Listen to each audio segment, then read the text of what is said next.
Good morning and welcome to the second episode of Libero TV. Today our topic will be about what's on in development. So please feel free to sign in, set up a YouTube channel so you can join in the chat. If you have any problems, please give us a call on 07 3356 3631. And you can also find out about upcoming shows on our website, and our support team will also be on chat answering any questions. So please be patient as they get to all of your questions.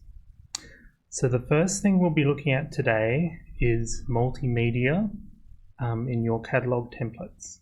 So we'll be looking at an example at the Clearinghouse for Sport. These kind of records can be all sorts of media formats. So that can be video from YouTube, it could be SoundCloud, it could be Flickr. That can basically be anything that allows an embedding code. So we're going to have a look at an example now on the Clearinghouse for Sport. So if I go on to Clearinghouse for Sport, probably the easiest way is they've very cleverly put a keyword of YouTube in all of their YouTube videos. But if I do a search, I can also see on the side a thumbnail of all the different ones. So here's a relevant video at the moment, the Gold Coast Commonwealth Games. So if I go onto there and scroll down, have a look at the mouse, I can actually find the video and I can play it.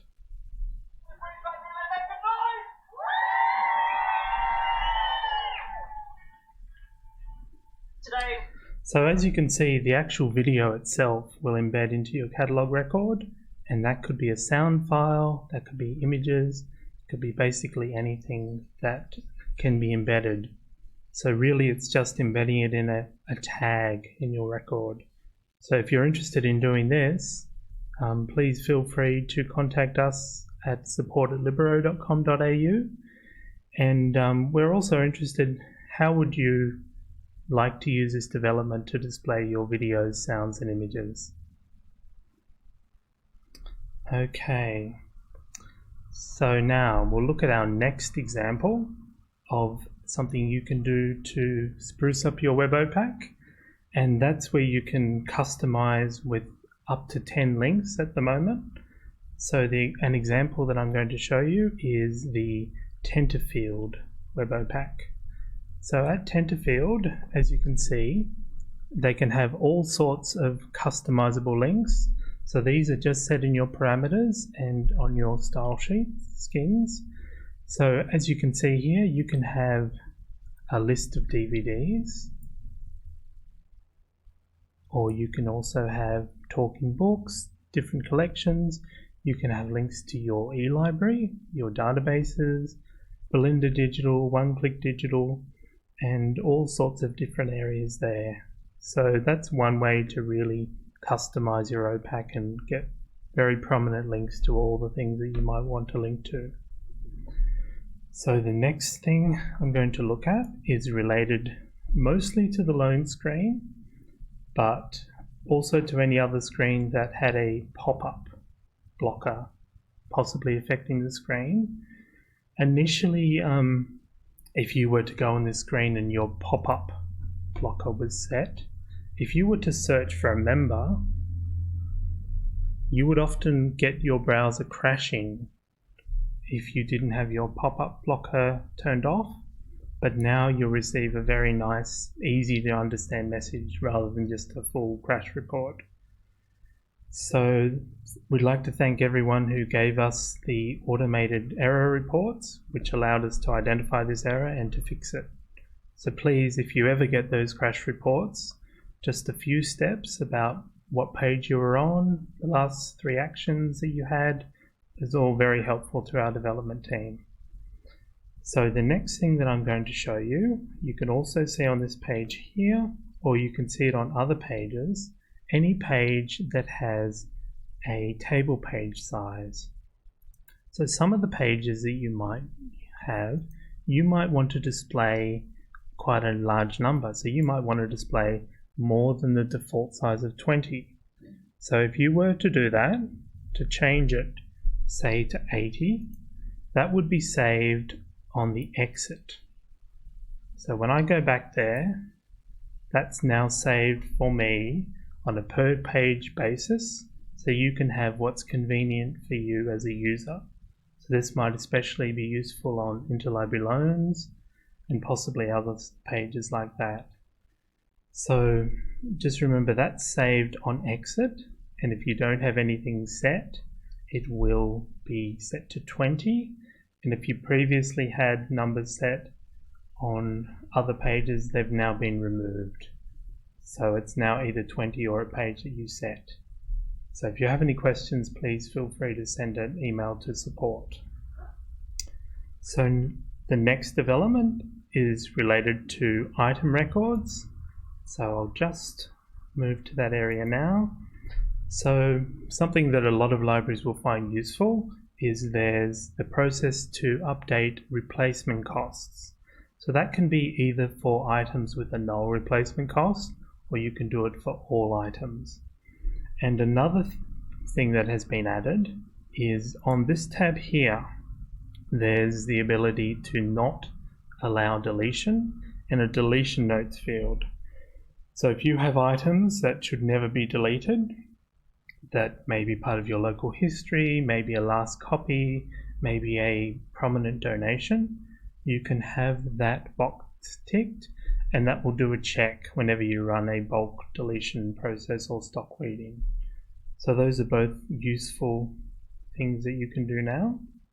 Next, I'll go back to the loan screen, and here's something we've had requested quite a few times. So this is the ability to set a special loan for the entire session. So you can now set it here, or you can set it for the current member. So say someone has asked if they can have an extra couple of weeks while they're on holidays, they will now be able to do that, and you can set it with this easy to use calendar. The other thing that we've had specially requested is that tab can now be used, as well as the existing enter after entry into this particular field here. And now another thing which we've had, and this was also found out through the automated error reports, is the issue you may have had if you were using a session and then you had an extra tab open and then your session was finished. So now the tab will no longer stop working and it will be refreshed, and that will cause less disruption, especially if you've been filling a lot of data into different fields. Okay, so for our next thing that I'd like to show you, this is something at the moment special to hosted libraries. So this is the ability to use community reports. So with community reports, you'll be able to find them just here under your user reports. So just in the same area there, and you will find them under your normal user reports, and they'll be labeled with community reports. So these ones correspond with the reports on the Libero exchange. But the amazing thing here is that you can run all of these reports with your own data. So these ones will be loaded in, and they're also subject to the normal permissions. So if you want to suppress some for certain users, you can do that. You'll find them under the role users with the prefix community. But I'm going to run one now for you. So as an example, here is the average value of items by branch and collection. And so just here, if you have a look, if you hover over the different reports, you can see an example of what the report will do, and even the parameters involved, the tables, and also a sample of what it will look like. So if you see there, you can see a sample there that tells you the different value of the different items. And if I run the report, it will ask me here for my owner branch, so I'll select all in my collection code, so I'll also select all for this example. Make sure that I have them selected there, and then if I go OK, it should populate the results with my own data. So at the moment I'm going from our demo site, and you can see there this will also support whatever graphs you have in the report, whatever kind of details. So that's really quite useful, and you'll find that a lot of the reports in there are very useful for public library stats, very useful for circulation and all other kinds of uses. The next step with those will be adding your own library name in the header, which we're working on at the moment. Okay, so the next thing that we're going to show is the support for mobile devices. So this was really optimized in version 6.3.16 and onwards, and it's expected that most libraries would use this for probably for basic circulation and functions like that. You may want to run some of your more advanced parameters from a desktop, but the major circulation and searching functions will work on your iPad. So I have an iPad here now, and we're going to cross across to that. So is the iPad now? Yep, the iPad is now displaying. So you can see I have my iPad here, and I'm basically able to do most of the functions that I would need to do. So if I was to do a catalog search, I can go on here, I can type my particular one and I can see the results. I can go on the results screen. There we go, I can see that. Now, one thing to be sure of is to ensure that you have pop-ups on, enabled on your iPad or Android tablet. Another thing that I'll do is I'll have a look for a member search. Just go into the field.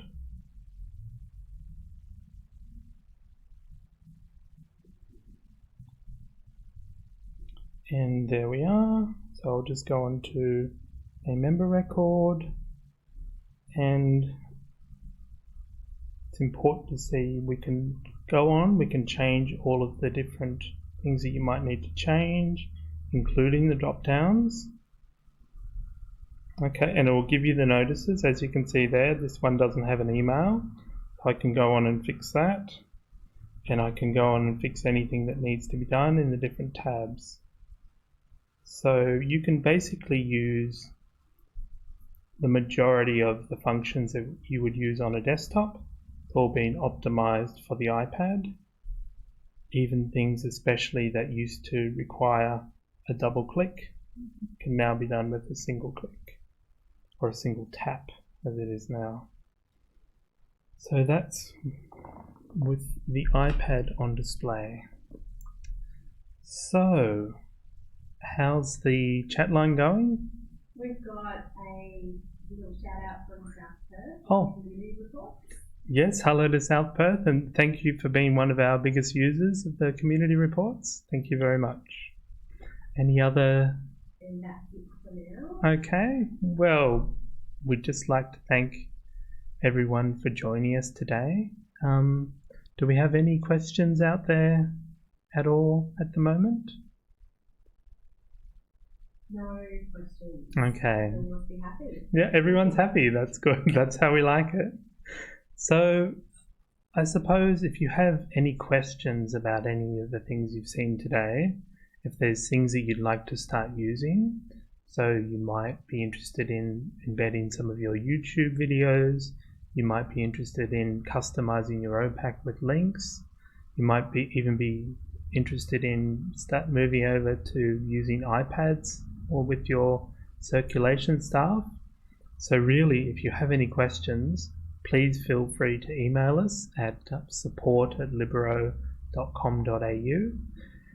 But I believe that's all from us today, unless we have any more questions. No, No? Pivot South Perth is really keen to use the mobile devices. Absolutely. We can go through any questions you have. It's really working quite well now on iPads. So definitely, we'll look forward to that, Kim. Thanks. Okay, so if we don't have any more questions, then thanks to everyone for joining us today. We'll be available on the Libero Facebook page if you have any questions, and we'll also be available, as always, on the support email. But thank you very much for joining us, and we'll see you in our next episode.